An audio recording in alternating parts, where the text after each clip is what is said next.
Mateus capítulo de número 26, a partir do verso 17. No primeiro dia da festa dos pães sem fermento, os discípulos dirigiram-se a Jesus e lhe perguntaram: Onde queres que preparemos a refeição da Páscoa? Ele respondeu, dizendo que entrassem na cidade, procurassem um certo homem e lhe dissesse: O mestre diz: O meu tempo está próximo, vou celebrar a Páscoa com meus discípulos em sua casa. Os discípulos fizeram como Jesus os havia instruído e prepararam a Páscoa. Ao anoitecer, Jesus estava reclinado à mesa com os 12. E enquanto estavam comendo, ele disse: Digo-lhes que certamente um de vocês me trairá. Eles ficaram muito tristes e começaram a dizer-lhe um após outro: Com certeza não sou eu, Senhor. Afirmou Jesus: Aquele que comeu comigo do mesmo prato há de me trair. O Filho do Homem vai, como está escrito a seu respeito. Mas ai daquele que trai o Filho do Homem. Melhor lhe seria não haver nascido. Então Judas, que havia de traí-lo, disse: Com certeza não sou eu, mestre. Jesus afirmou: Sim, é você. Enquanto comiam, Jesus tomou o pão, deu graças, partiu-o e o deu aos seus discípulos, dizendo: Tomem e comam, isto é o meu corpo.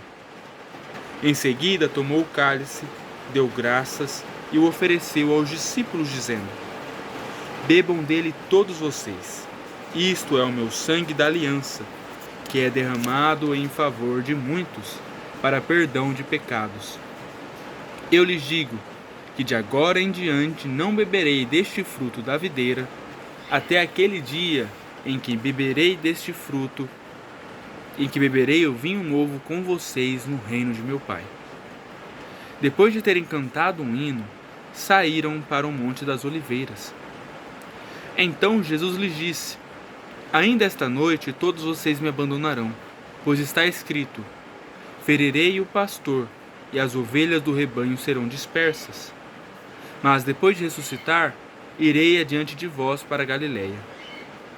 Pedro respondeu: Ainda que todos te abandonem, eu nunca te abandonarei. Respondeu Jesus: Asseguro-lhe que ainda esta noite, antes que o galo cante, 3 vezes você me negará. Mas Pedro declarou: Mesmo que seja preciso que eu morra contigo, nunca te negarei. E todos os outros discípulos disseram o mesmo. Então Jesus foi com seus discípulos para um lugar chamado Getsêmani. Ele lhes disse: Sentem-se aqui enquanto vou ali orar. Levando consigo Pedro e os 2 filhos de Zebedeu, começou a entristecer-se e a angustiar-se.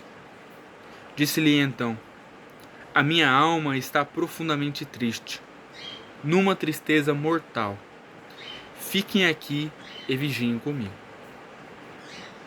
Indo um pouco mais adiante, prostrou-se com o rosto em terra e orou: Meu Pai, se for possível, afasta de mim este cálice. Contudo, não seja como eu quero, mas sim como tu queres. Depois, voltou aos seus discípulos e os encontrou dormindo. Vocês não puderam vigiar comigo nem por 1 hora? Perguntou ele a Pedro. Vigiem e orem, para que não caiam em tentação. O espírito está pronto, mas a carne é fraca. E retirou-se outra vez para orar. Meu Pai, se não for possível afastar de mim este cálice, sem que eu o beba, faça-se a tua vontade. Quando voltou, de novo os encontrou dormindo, porque seus olhos estavam pesados. Então os deixou novamente e orou pela 3ª vez, dizendo as mesmas palavras. Depois voltou aos discípulos e lhes disse: Vocês ainda dormem e descansam? Chegou a hora. Eis que o Filho do Homem está sendo entregue nas mãos de pecadores. Levantem-se e vamos. Aí vem aquele que me trai. Enquanto ele ainda falava, chegou Judas, um dos 12. Com ele estava uma grande multidão armada de espadas e varas, enviadas pelos chefes dos sacerdotes e líderes religiosos do povo. O traidor havia combinado um sinal com eles, dizendo-lhe: aquele a quem eu saudar com um beijo é ele. Prendam-no. Dirigindo-se imediatamente a Jesus, Judas disse: salve, mestre, e o beijou. Jesus perguntou: amigo, o que o traz? Então os homens se aproximaram, agarraram Jesus e o prenderam. Um dos que estavam com Jesus, estendendo a mão, puxou a espada e feriu o servo do sumo sacerdote, decepando-lhe a orelha. E disse-lhe Jesus: guarde a espada, pois todos os que empunham a espada pela espada morrerão. Você acha que eu não posso pedir a meu Pai e ele não colocaria imediatamente à minha disposição mais de 12 legiões de anjos? Como então se cumpririam as escrituras que dizem que as coisas deveriam acontecer desta forma? Naquela hora, Jesus disse à multidão: estou eu chefiando alguma rebelião para que vocês venham prender-me com espadas e varas? Todos os dias eu estive ensinando no templo e vocês não me prenderam. Mas tudo isso aconteceu para que se cumprisse as escrituras dos profetas. Então todos os discípulos o abandonaram e fugiram. Os que prenderam Jesus o levaram a Caifás, o sumo sacerdote, em cuja casa se haviam reunido os mestres da lei e os líderes religiosos. E Pedro o seguiu de longe, até ao pátio do sumo sacerdote. Entrou e sentou-se com os guardas para ver o que aconteceria. O chefe dos sacerdotes e todo o sinédrio estavam procurando um depoimento falso contra Jesus, para que pudessem condená-lo à morte. Mas nada encontraram, embora se apresentassem muitas falsas testemunhas. Finalmente se apresentaram duas que declararam: este homem disse: sou capaz de destruir o santuário de Deus e reconstruí-lo em 3 dias. Então o sumo sacerdote levantou-se e disse a Jesus: você não vai responder à acusação que eles fazem? Mas Jesus permaneceu em silêncio. O sumo sacerdote lhe disse: exijo que você jure pelo Deus vivo. Se você é o Cristo, o Filho de Deus, diga-nos. Tu mesmo o disseste, respondeu Jesus. Mas eu digo a todos vós: chegará o dia em que vereis o Filho do Homem assentado à direita do Poderoso, e vindo sobre as nuvens do céu. Foi quando o sumo sacerdote rasgou as próprias vestes e disse: blasfemou! Por que precisamos de mais testemunhas?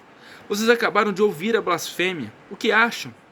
É réu de morte, responderam eles. Então alguns lhe cuspiram no rosto e lhe deram murros. Outros lhes davam tapa e diziam: profetiza-nos, Cristo.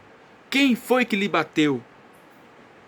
Pedro estava sentado no pátio, e uma criada, aproximando-se dele, disse: você também estava com Jesus, o Galileu. Mas ele o negou diante de todos e dizendo: não sei do que você está falando. Depois, saindo em direção à porta, onde outra criada ouviu, e disse aos que estavam ali: este homem estava com Jesus o Nazareno. E ele, jurando, o negou outra vez: não conheço este homem. Pouco tempo depois, os que estavam ali chegaram a Pedro e disseram: certamente você é um deles. O seu modo de falar o denuncia. Aí ele começou a lançar maldições e a jurar: não conheço este homem. Imediatamente um galo cantou. Então Pedro se lembrou da palavra que Jesus tinha dito: antes que o galo cante, você me negará 3 vezes. E saindo dali, chorou amargamente. De manhã cedo, todos os chefes dos sacerdotes e líderes religiosos do povo tomaram a decisão de condenar Jesus à morte. E amarrando-o, levaram-no e o entregaram a Pilatos, o governador. Quando Judas, que o havia traído, viu que Jesus fora condenado, foi tomado de remorso e devolveu aos chefes dos sacerdotes e aos líderes religiosos as 30 moedas de prata. E disse: pequei, pois traí sangue inocente. E eles retrucaram: que nos importa? A responsabilidade é sua. Então Judas jogou o dinheiro dentro do templo e, saindo, foi e enforcou-se. Os chefes dos sacerdotes ajuntaram as moedas e disseram: é contra a lei colocar esse dinheiro no tesouro, visto que é preço de sangue. Então decidiram usar aquele dinheiro para comprar o campo do oleiro, para cemitério de estrangeiros. Por isso ele se chama Campo de Sangue até o dia de hoje. Então se cumpriu o que fora dito pelo profeta Jeremias. Tomaram as 30 moedas de prata, preço em que foi avaliado pelo povo de Israel, e as usaram para comprar o campo do oleiro, como o Senhor me havia ordenado. Jesus foi posto diante do governador, e este lhe perguntou: você é o rei dos judeus? Respondeu-lhe Jesus: tu o dizes. Acusado pelo chefe dos sacerdotes e pelos líderes religiosos, ele nada respondeu. Então Pilatos lhe perguntou: você não ouve a acusação que eles estão fazendo contra você? Mas Jesus não lhe respondeu nenhuma palavra, de modo que o governador ficou muito impressionado. Por ocasião da festa, era costume do governador soltar um prisioneiro escolhido pela multidão. Eles tinham, naquela ocasião, um prisioneiro muito conhecido chamado Barrabás. Pilatos perguntou à multidão que ali havia se reunido: qual destes vocês querem que lhes solte, Barrabás ou Jesus chamado Cristo? Porque sabia que o havia entregado por inveja. Estando Pilatos sentado no tribunal, sua mulher lhe enviou esta mensagem: não se envolva com este inocente, porque hoje, em sonho, sofri muito por causa dele. Mas o chefe dos sacerdotes e os líderes religiosos convenceram a multidão a que pedissem Barrabás e a mandassem executar Jesus. Então perguntou o governador: qual dos dois vocês querem que eu lhe solte? Responderam eles: Barrabás. Perguntou Pilatos: que farei então com Jesus, chamado Cristo? Todos responderam: crucifica-o. Por quê? Que crime ele cometeu? Perguntou Pilatos. Mas eles gritavam ainda mais: crucifica-o! Quando Pilatos percebeu que não estava obtendo nenhum resultado, mas ao contrário, estavam se iniciando um tumulto, mandou trazer água, lavou as mãos diante da multidão e disse: estou inocente do sangue deste homem. A responsabilidade é de vocês. Todo o povo respondeu: que o sangue dele caia sobre nós e sobre nossos filhos. Então Pilatos soltou-lhes Barrabás, mandou soltar Jesus e o entregou para ser crucificado. Então os soldados do governador levaram Jesus ao pretório e reuniram toda a tropa ao seu redor. Tiraram-lhe as vestes e puseram nele um manto vermelho. Fizeram uma coroa de espinhos e a colocaram em sua cabeça. Puseram uma vara em sua mão direita e, ajoelhando-se diante dele, zombavam: salve, rei dos judeus! Cuspiram nele e, tirando-lhe a vara, batiam-lhe com ela na cabeça.